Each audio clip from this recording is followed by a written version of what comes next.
UP police constable 11 फरवरी running का result जारी हो गया है। कितने बच्चे पास हुए आज की रनिंग में, कितने बच्चे फेल हुए, अलग अलग सेंटर का डाटा आज हम इस वीडियो में बात करने वाले हैं। मैं आपको इस वीडियो में डाटा दिखाने वाली हूं साथियों का, कितने बच्चे पास हो रहे हैं सेंटर पर, कितने बच्चे फेल हो रहे हैं, कुछ गलतियां भी कर रहे हैं बच्चे, कौन सी गलतियां हैं जो बच्चे कर रहे हैं और यहाँ पर उसकी वजह से वो फेल हो रहे हैं। साथ ही साथ साथियों कुछ बच्चों के साथ यहाँ पर भेदभाव हो रहा है। बच्चे समझ रहे हैं कि भाई हमारे साथ ऐसा भेदभाव क्यों, वो भेदभाव क्या है मैं आपको इस वीडियो में ये भी बताने वाली हूँ। बाकी जो साथियों की दौड़ है वो अलग अलग टाइमिंग पे शुरू हो रही है, इसको लेकर साथियों को बहुत ज्यादा इशू हो रहा है कि भाई आखिर हमारे साथ ही भेदभाव क्यों हो रहा है। उसके साथ साथ साथियों यहाँ पर जो जिनकी दौड़ सबसे लास्ट में हो रही है, यानी लास्ट वाला बैच है, वो कह रहे हैं कि भाई मतलब उस बैच में सबसे ज्यादा बच्चे फेल हो रहे हैं। तो अगर बच्चे लास्ट के बैच में फेल हो रहे हैं तो कुछ तो रीजन होंगे उसके, वो रीजन भी हम इस वीडियो में बात करने वाले हैं। साथ ही साथियों यहाँ पर काफी जो लड़कियां हैं, जैसे आपको पता है कि भाई लड़कियों की दौड़ अभी चल रही है और अभी चलेगी 13, 14 फरवरी, 15 फरवरी तक चलेगी ये दौड़। तो यहाँ पर जो लड़कियां हैं वो 11:25 में, 11:36 में 12:30 में अपनी दौड़ को कंप्लीट कर ले रही हैं, जबकि उनकी टाइमिंग क्या है 14 मिनट। तो बहुत कम समय में काफी लड़कियां हैं, सारी लड़कियां नहीं है, काफी लड़कियां हैं जो बहुत कम समय में अपनी दौड़ को कंप्लीट कर ले रही हैं। उसके साथ साथ साथियों 10, 12, 18, 20, 28, 30 बच्चों का फेल होने का डाटा सामने आ रहा है। कल का रिजल्ट मैंने आप सभी के साथ शेयर कर ही दिया था, क्योंकि आज मैंने सुबह टेलीग्राम पर डाला था कि भाई कल दौड़ 6000 बच्चों की हुई, जिसमें से 4451 बच्चे यहाँ पर पास हुए हैं, 324 बच्चे एब्सेंट हुए हैं। तो क्या परसेंटेज है इसका फेल होने का, एब्सेंट होने का, पास होने का, सारी जानकारी आपको आज इस वीडियो में मिलने वाली है। तो एंड तक देखिएगा वीडियो को। चैनल पर पहली बार आए तो सब्सक्राइब जरूर कर लेना, जिससे कि आगे आने वाली हर एक अपडेट आपको सबसे पहले मिलती रहेगी। और नई भर्ती आने वाली है यूपी पुलिस में, उसकी भी अपडेट आपको समय से मिलती रहेगी। तो चलिए बात करते हैं यहाँ पर 60,244 पोस्ट की। ये भेदभाव क्या है? जी हाँ, आप जानते हैं एक और नई अपडेट यहाँ पर कि भाई फर्स्ट फेज के एडमिट कार्ड जारी हो गए थे पहले ही 2-3 फरवरी में। अब यहाँ पर जो सेकंड फेज के एडमिट कार्ड भी आ गए हैं 10 फरवरी को, ठीक है, यानी कल आ चुके थे। मैंने वीडियो बनाकर बता दिया था जिन बच्चों के इस सेकंड फेज में नहीं आए हैं एडमिट कार्ड फिजिकल के, उनके थर्ड फेज में आएंगे और थर्ड फेज है 17 फरवरी। तो भाई आपको परेशान नहीं होना कि सेकंड फेज में भी हमारे एडमिट कार्ड नहीं आए, क्या होगा, हम फेल तो नहीं हो गए, हमारा डॉक्यूमेंट वेरिफिकेशन हुआ था नहीं हुआ था, कुछ गड़बड़ी हो गई, हमारा एडमिट कार्ड क्यों नहीं आया। तो भाई परेशान नहीं होना आपको, 3 फेज में एडमिट कार्ड आने वाले हैं। फर्स्ट फेज पहले ही आ गया था 2-3 फरवरी को, सेकंड फेज 10 फरवरी को आ गया, थर्ड फेज 17 फरवरी को सभी के एडमिट कार्ड जारी हो जाएंगे जिन्होंने भी डॉक्यूमेंट वेरिफिकेशन पास किया है, ठीक है। अब है साथियों आपकी दौड़ 14 दिन चलेगी, 27 फरवरी तक आपकी दौड़ चलेगी। एक दिन कल होगी, एक दिन आज हो गई, यानी 2 दिन हो चुकी आपकी दौड़। अब बचे आपके पास 12 दिन। 12 दिन में आप सभी की दौड़ कंप्लीट होनी है, जिसमें अभी लड़कियां भी बची हुई हैं और लड़के तो टोटल पूरे बचे ही हुए हैं। 1.5 लाख बच्चों का यहाँ पर फिजिकल लिया जाना है। तो यहाँ पर 3, 4, 5 बैच तक यहाँ पर बन रहे हैं, 4 बैच तो कम से कम यहाँ पर प्रत्येक सेंटर में बन रहे हैं साथियों।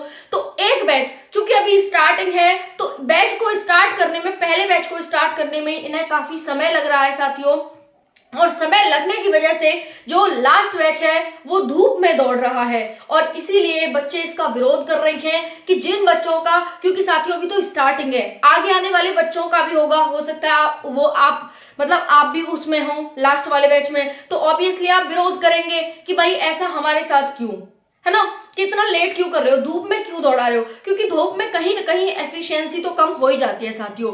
तो इसका वहां पर विरोध कर रहे हैं बच्चे, कह रहे हैं कि भाई ऐसा भेदभाव क्यों, क्योंकि जो फेल का रेशियो देखा जा रहा है वो लास्ट जो बच्चे दौड़ाए जा रहे हैं ना लास्ट बैच में, उसमें सबसे ज्यादा देखा जा रहा है। तो ऐसा तो है नहीं कि सबसे कमजोर बच्चे उसी बैच में चले गए, ऐसा तो है नहीं साथियों। एफिशिएंसी यानी धूप का इफेक्ट पड़ता है एफिशिएंसी पर, और इस वजह से बच्चों की जो रनिंग है वो यहाँ पर डाउन हो रही है, और फेल होने का रेशियो ये है कुछ इस प्रकार से। और बच्चे एक एक सेकंड 2-2 सेकंड से यहाँ पर आउट हो रहे हैं। इसका तो दुख आप समझ ही सकते हैं कि भाई 1-2 सेकंड से आउट होने का मतलब है पूरी लाइफ टाइम सर पकड़ के रोना। लेकिन ऐसा नहीं है कि आप अगर मान लो हो भी गया है 1-2 सेकंड से तो आप ऐसे सर पकड़ के बैठ जाओगे। कुछ भी अंत नहीं होता है, कुछ भी एंडिंग नहीं होती है, जो भी होता है अच्छे के लिए होता है। अगर ऐसा हुआ भी है तो कोई बात नहीं, आगे भर्ती आ रही है उसमें जरूर से अप्लाई करिएगा, थोड़ी सी मेहनत और करो, और जो गलतियां हुई है इनसे सीखो, ना कि इन गलतियों को ही बार बार दोहराओ। तो दोहराना, गलतियां तो कभी बार बार नहीं दोहरानी,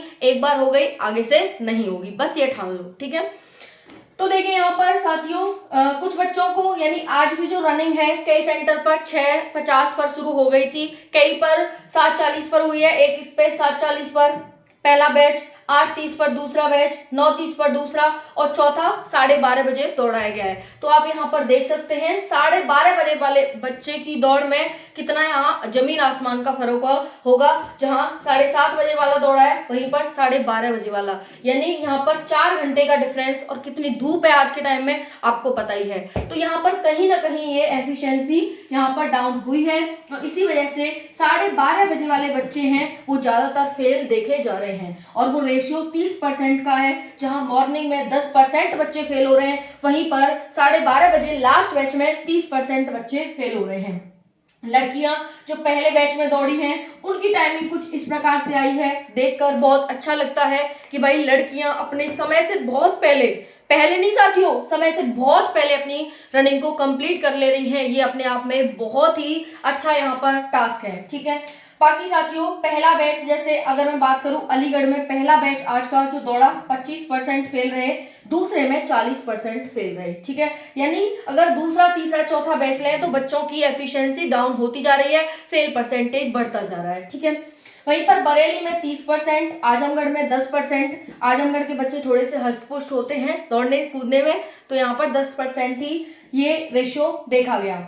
लखनऊ में 40% देखा गया, ठीक है गाइस। तो 40% जो रेशियो है वो कहाँ देखा गया, लखनऊ में देखा गया। वहीं पर हम बात करें साथियों यहाँ पर 324 बच्चे आज का देखो 324 बच्चे एब्सेंट हुए, उसमें से 5.4% बच्चे एब्सेंट है। यानी अगर हम रेशियो में परसेंट में निकालें तो 5.4% बच्चे हैं वो क्या है, एब्सेंट रहे। ओके, वहीं पर हम कल का अगर देखें भाई तो 26% बच्चे हैं वो यहाँ पर फेल हुए, ठीक है। ये पास होने का है भाई, इतने पास हो गए, जो बच्चे बाकी के हमारे ये 76% समथिंग बन रहा है वो तो पास हो गए, और ये यहाँ पर फेल हो गए, है ना। तो 26% का डाटा रहा है, बाकी आज भी समथिंग इतना ही आने वाला है जो डाटा रहेगा आप सभी का 25 से 26% के बीच ही आज का डाटा आने वाला है। तो ये है क्योंकि कल तक ये लिस्ट जारी हो जाएगी और न्यूज़पेपर में भी आ जाएगा कल तक कि भाई इतने % बच्चे पास हुए सेकंड डे में, इतने % फेल हुए, इतने % बच्चे एब्सेंट हुए। साथियों आपको एब्सेंट देखकर एक चीज लगी कि भाई 6 साल बाद भर्ती आई है और बच्चे फिर भी एब्सेंट हैं, ये एब्सेंट होने का क्या कारण है। तो एब्सेंट होने का एक सिंपल सा कारण है कि भाई बच्चा या तो सेलेक्ट हो चुका है या फिर बच्चा मतलब सिलेक्ट ही हो चुका है, और कोई रीजन नहीं है इसका, सिर्फ सिलेक्ट ही हो चुका है। अभी एसएससी जीडी का रिजल्ट आया, सीआरपीएफ का रिजल्ट आया, ठीक है, और भी अदर वैकेंसी का, तो बच्चा मोस्टली सिलेक्ट हो चुका है। और आगे भी ये रेशियो देखा जाने वाला है। अगर आप देख सकते हैं 324 अगर 14 दिन 15 दिन या फिर इससे थोड़ा बहुत ऊंच नीच होकर चला तो काफी ज्यादा बच्चे एब्सेंट होने को भी हमें यहाँ पर मिलेंगे, क्योंकि हमें डीवीपीएसटी में भी देखने को मिले और यहाँ पर भी देखने को मिल रहे हैं। तो ये डाटा आप यहाँ पर देख सकते हैं। तो भाई जो भी कट ऑफ को लेकर परेशान हो रहे हैं कि कट ऑफ बढ़ेगी, कट ऑफ ज्यादा नहीं बढ़ेगी, बिल्कुल परेशान मत हो। जो भी सीमा पर स्थित है, ठीक है, चाहे कोई सचिन पे स्थित है तो परेशान मत हो, सबका यहाँ पर सिलेक्शन हो जाएगा। बस आप फिजिकल निकाल लो, फिजिकल पे सबसे ज्यादा फोकस करो, क्योंकि बच्चा आप निकलेगा तो फिजिकल में ही निकलेगा। क्यों? क्योंकि मेडिकल इतना हार्ड नहीं है इसका, मेडिकल ऐसे ही निकल जाएगा। चश्मा है भैया आपके तो चल जाएगा, है ना, कोई वैसी नौक नहीं है, इतनी नहीं देखी जाती है, चल जाएगा, सब कुछ चल जाता है। तो बस आपकी जो देखी जाएगी वो आपकी रनिंग ही देखी जाएगी, और लास्ट टास्क है वो आपका रनिंग ही है, ठीक है जी। तो इसी के साथ थैंक यू, जय हिंद, धन्यवाद।